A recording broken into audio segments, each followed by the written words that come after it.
Back to the action, 16-10 lamang ang Cagayan. And Petron once again having trouble with their receiving. Oh, that time not enough air under that shot from Maizo. That's a hook shot coming from Isa Maizo. Had the right idea, oh. Masibag din ang blockers dito ng Petron, and Isa Maizo recognized that. Wanted to get past the two defenders to no avail. They're still on top by 5 though at 16-11. Up the middle, De Los Santos is blocked. Good effort coming from Cutruang, but not enough. Nick Laborte staring down at the defenders. Tama sabi mo kanina, pag pumasok si Mick Laborte, asahan mo na talaga solidified yung depensa. There it is once again, great defense, this time from Mercado. Scores to that 16-10. And no timeout yet after 3 straight points here put together by Petron. After the second technical timeout, Coach Villette Ponce de Leon able to push her players. That's live. Pwede yan. I thought that Jen Reyes almost had a carry. Almost lifted that ball. Pero walang pito. Sila Philip Season at Lumer Pajarilo, but Petron able to extract that point away from the defense of Cagayan. 4 straight points. And still no timeout galing kay Coach Ness. This might be 5 straight points. So that violation coming from Sandro De Los Santos. Coach Ness Panilal will call ceasefire as they have given up 5 straight points to only be on top by 1. And I'm quite surprised, Coach, it took that long. Normally, after 3 straight points, nakita mo na parang disorganized na yung koponan. You'd like to be able to slap them awake a little bit. Magaganon siya kasi wahiwalay ng ganun eh. Matataas, di ba? Hindi na maigi. Baka pwede dito tayo si Ding. Dito si Mami. Di ba? Maiwan dito si ano. Para hatakin mo yung blocker. Hatakin mo sila rito. Oh. Tatlo yan. Pinatap mo yan. Pinakat mo ng biro. Gano'n. Hatak yan eh. Oh. Dito si ano. Diba? So, basta discard yan. Kasi magkakatapat eh. Ayan mo tayo.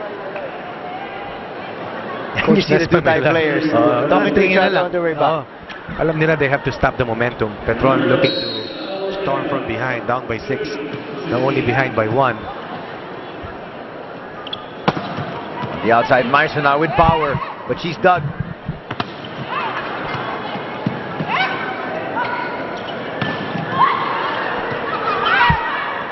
Sang Muang. Laborte with her famous power tip. They go to the outside with Mercado. She's done. Sang Muang with power. Yes! And that's why coaches would love to time their ceasefires really well. Sabi natin, medyo delayed ang tawag ni Coach Ness. Well, he knows better. Ganyan ang diskarte na meron ng champion coach.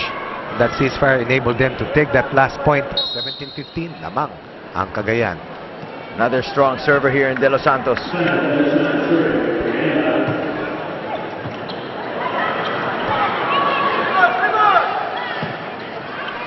Calling out play number 3. Combination play.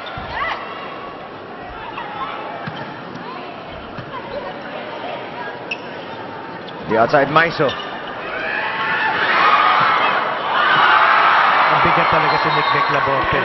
Akala mo, hindi ganun kabilis, pero pag ang palitan ay sa net, alam na alam niya kung anong kinakailangan. The former national player continues to be one of the smartest players in Philippine volleyball. They're still behind by 1, looking to equalize at 17 all.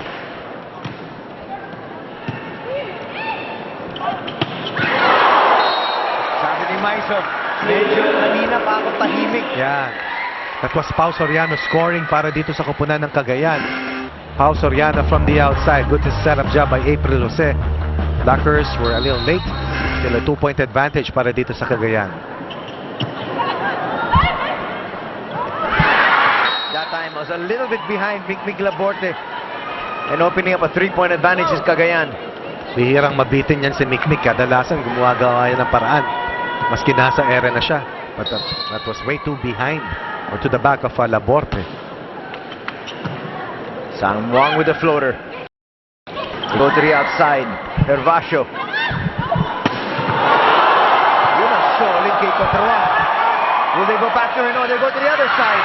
And Maizo once again, basang-basa. Excellent rejection coming from Hervasio. Aprose went cross court. Isa Maiso wanted a drop shot. Instead, Petron was able to anticipate well. Hervasio quick. Hervasio would score for the Lady Boosters.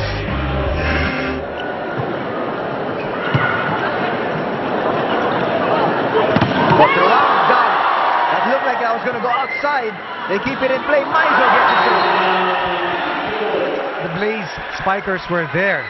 2 blockers were present. But this time, Isa Maiso generating a lot of power. Left-hand approach. The lefty will score. Pero si Cotroang, pamatay na yung mga palo niya, no? And I'm quite surprised, Coach, they have not tried to go to her a little bit more. Rather si Sang Muang. But Petron will not shy away as they attempt to steal this set away mula dito sa Cagayan. What? A 16-10 advantage heading to the second technical timeout. Papasok sana si Bello. Hindi siya umabot. What a save by Reyes.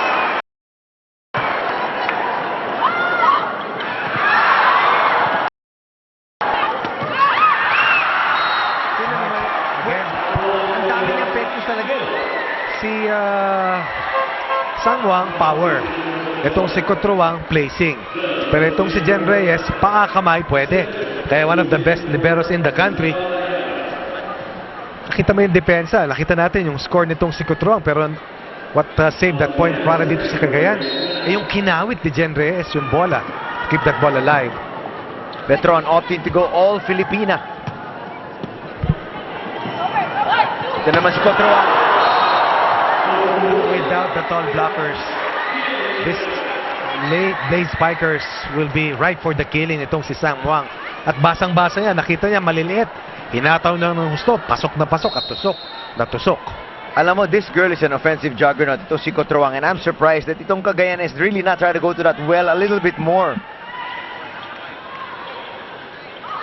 De Los Santos. She's dug. A chance. Here's Cotroang again.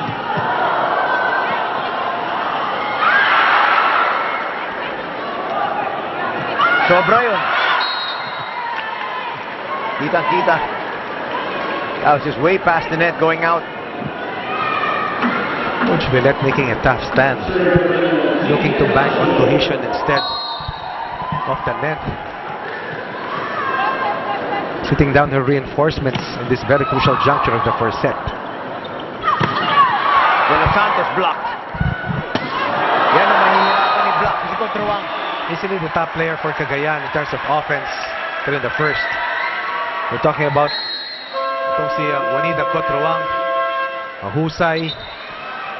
Tigit sila, very steady. Hindi erratic kung pumalo. 2 points away from bagging the first set.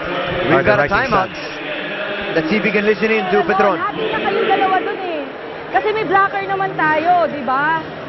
Mataas naman ang kuha mo. Wala namang problema. Nandun na siya nakaharap kasi yun ang mapupuntahan ng bola niya. Bantayan na natin yun. Huwag kang pumasok. Ha?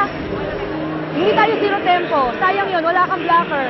Hintayin mo siya. Paghawak ng bola niya, doon ka dapat tumatalon. Ha? Kaya habol naman niya eh. Pag tumalo na siya, ihabol mo na kagad. Let's go! Tara!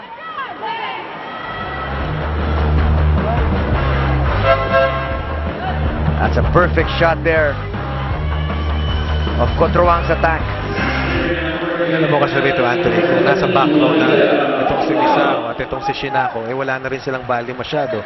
Nilabas ni Coach Villet kanina, and she's hoping that pag-ikot, eh nasa first set pa rin sila at hindi pa tapos itong bulusok ng Cagayan. They have a chance? No.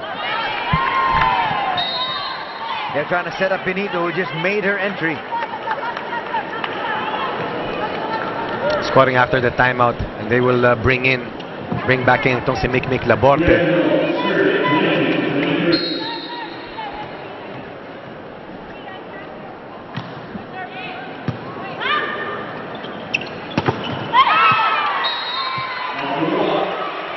Sinasabi ng Petron na didn't go over. The officials say otherwise. It came off the block. It's a point. That's It's why now they have set point. 4 set points here in the first set. Nick Laborde generating a lot of positives para dito sa Petron. But they need to save 4 set points to stay here in the first set. They will not. Second time they've mistimed the action here with Laborde. Cagayan taking the first set quite handily. 25-20. We'll be back for more action.